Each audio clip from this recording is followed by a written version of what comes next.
Hi హిషి. Hi mummy. ఏం చేస్తున్నావు? రాసుకుంటున్నా. ఇంకా అవ్వలేదా?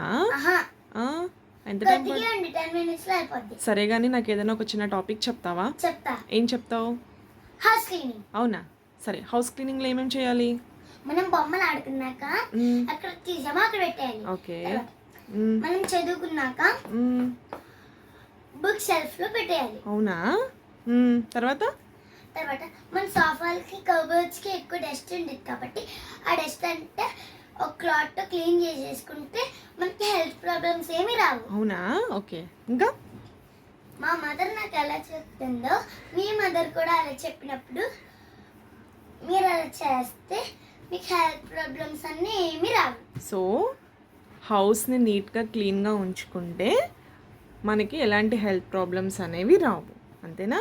సో హౌస్ని ఎప్పుడు కూడా క్లీన్గా ఉంచుకోవాలి. సో నువ్వు అదేనా చేస్తావు? అదే చేస్తా. Okay, thank you.